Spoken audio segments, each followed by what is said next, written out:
Olá, amiga ou amigo. É bom nós olharmos para a Bíblia Sagrada, tirarmos delas lições para a nossa vida, lições que são intemporais. Foram válidas no passado, são válidas no presente e serão válidas para o nosso futuro. Eu convido-te mais uma vez a partilhares com os teus amigos os links tanto da Rádio Tranquilidade quanto dos nossos canais de YouTube ou Facebook. Esses canais têm o título 2 minutos com ele.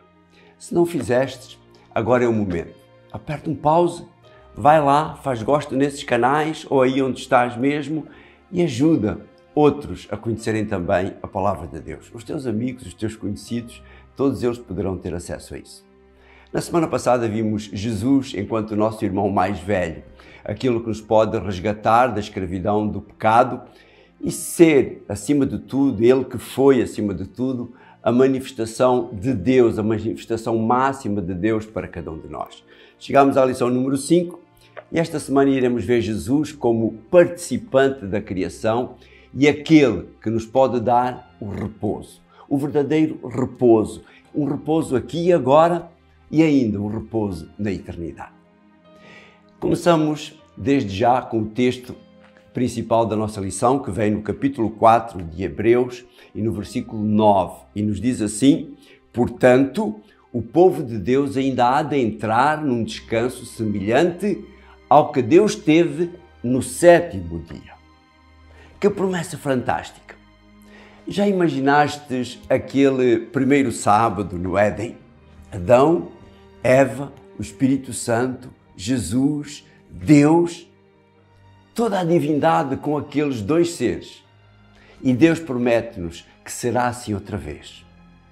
Isso é aquilo que Deus tem reservado para ti e para mim. Esta semana nós vamos ver os capítulos 3 e 4 de Hebreus e como Jesus é apresentado nestes capítulos como o verdadeiro doador do repouso. Mas vamos voltar atrás, vamos voltar novamente àquela promessa que vimos a semana passada, que vem em 2 de Samuel, onde Deus promete a Davi e ao seu povo o repouso dos seus inimigos. Vejamos aquilo que diz 2 de Samuel no capítulo 7 e nos versos 10 e 11. Preparei um lugar para o meu povo Israel e ali os instalei para que vivam seguros. Nunca mais serão molestados e filhos da iniquidade não hão de voltar a oprimi-los como fizeram outrora. Depois no verso 11, no tempo em que estabeleci juízos sobre o meu povo Israel, dei-te uma vida tranquila, livrando-te de todos os teus inimigos. Além do mais, ficas a saber hoje que eu é que vou criar para ti uma grande família. Neste concerto, neste acordo, nesta promessa feita entre Deus e o rei Davi, Deus prometia o repouso ao rei e ao seu povo. Tal como dissemos na semana passada, este texto tem um duplo sentido. Tanto se refere ao rei Davi, que durante o seu reinado ele foi um reinado de guerra, tanto que ele não pôde construir o templo, ele estabeleceu as fronteiras de Israel. E o final do seu reinado foi realmente de grande paz, e essa paz continuou durante o reinado ainda de Salomão. Por outro lado, este texto fala-nos do repouso que o Rei dos Reis dará ao seu povo. Quando nós olhamos para a progressão no livro de Hebreus, vemos exatamente isso. No capítulo 1 e 2, vimos a preeminência de Jesus como o divino governante, o grande libertador de todos nós. E agora no capítulo 3 e 4 nós vamos encontrar a superioridade de Jesus em comparação com aqueles que foram dirigentes do povo de Israel, especialmente Moisés e Josué, que dirigiram o povo até à terra de Canaã. E o tipo de repouso, iremos ver também o tipo de repouso que Jesus pode proporcionar em comparação com o descanso ou o repouso que esses líderes humanos podiam dar àquele povo.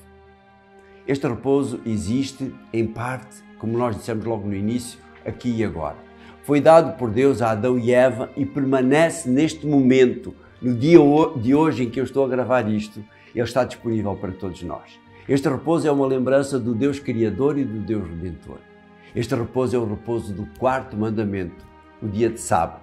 Por isso eu disse hoje que eu estou a gravar num sábado.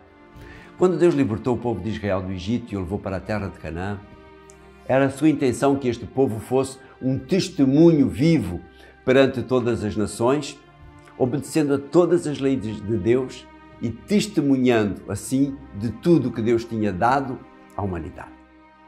Uma dessas dádivas dadas por Deus, como dissemos, logo na criação, foi a guarda do sábado como dia de repouso por excelência.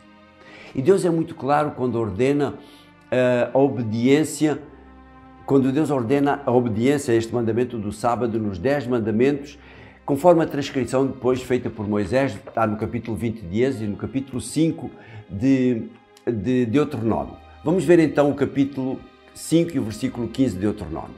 Lembra-te que também tu foste escravo quando estavas no Egito e que o Senhor, com grande força e poder, te fez sair de lá. Por isso, Ele te ordenou que guardasses o dia de sábado.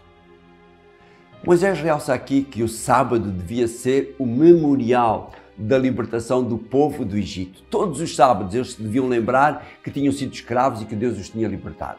Pois eles puderam voltar a ter uma vida espiritual muito mais perto do ideal de Deus.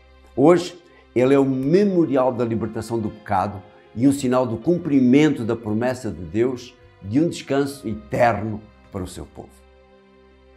Apesar da promessa de Deus, muitos do povo de Israel rejeitaram essa promessa. Rejeitaram entrar na terra prometida à primeira. Tiveram que esperar mais 40 anos por causa da sua falta de fé e confiança em Deus. E mesmo depois que entraram, e apesar de Moisés ter deixado escrito um manual de bem servir a Deus, eles acabaram por rejeitar Deus também. As promessas de Deus, prezado amigo, por si só não são nada. Elas não salvam. O que salva é aceitar essas promessas pela fé e obedecer. E é isto mesmo que Paulo realça no capítulo 4 e no verso 2 de Hebreus, onde ele diz: na realidade ouvimos o Evangelho exatamente como eles. Porém, a mensagem que eles ouviram não lhes serviu de nada, porque a ouviram, mas não a receberam com fé. As promessas estavam lá, mas eles não as quiseram cumprir. A falta de fé é talvez a maior doença da nossa espiritualidade. Sem ela, deixamos de acreditar nas promessas de Deus. Sem ela, deixamos de aceitar a vontade de Deus para cada um de nós.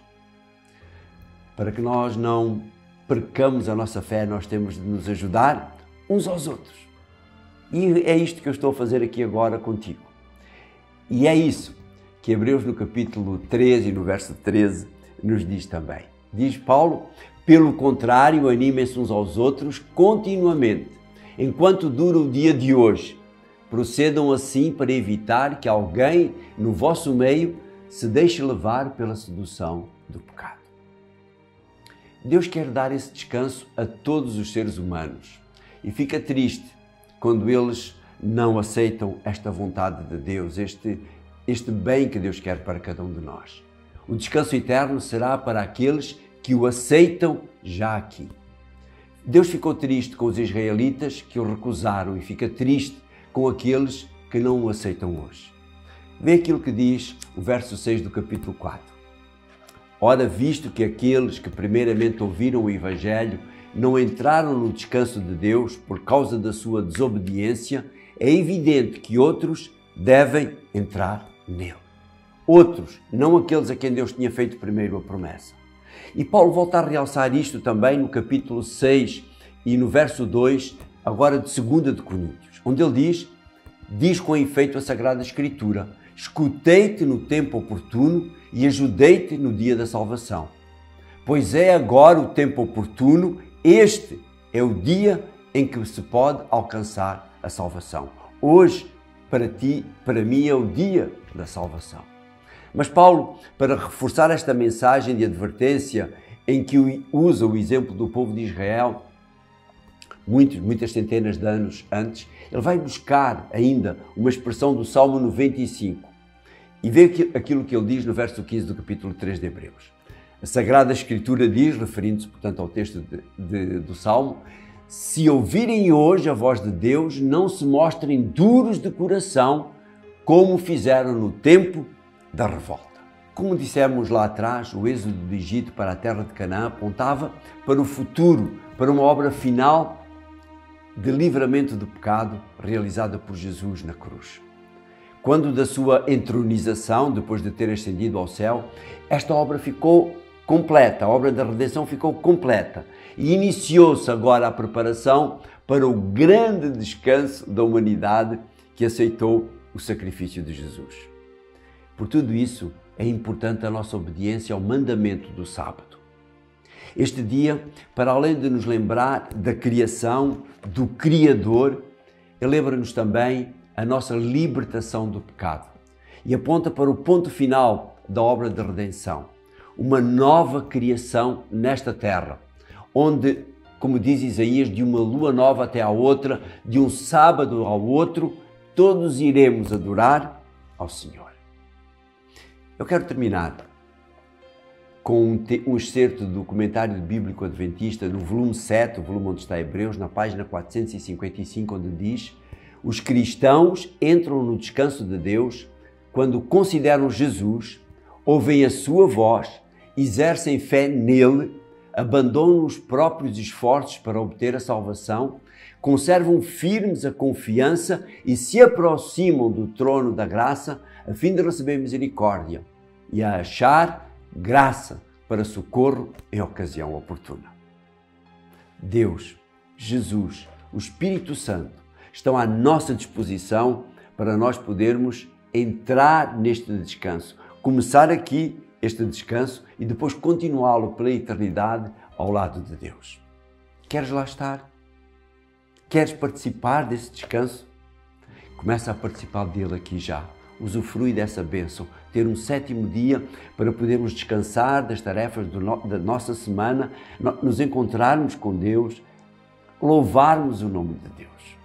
Que o Senhor te ajude aqui a preparar-te para nós podermos viver na eternidade ao lado de Deus. Pai Santo, obrigado por estas promessas. Querido Jesus, obrigado porque deste a tua vida para nós podermos ter isso. Santo Espírito, obrigado porque nos lembras, tocas a nossa mente, o nosso coração, lembrando-nos estas coisas. Ajuda-nos para que nós possamos um dia, obedecendo a tudo isto, herdar a eternidade, herdar essa pátria que tu tens, querido Deus, reservada para cada um de nós. É no nome santo de Jesus que nós pedimos isto. Amém. Foi bom estar contigo, partilhando esta lição, e a semana que vem vamos continuar a ver o nosso livro de Hebreus e vamos ver Jesus como o nosso sacerdote fiel. Um abraço, tenha uma boa semana e até lá.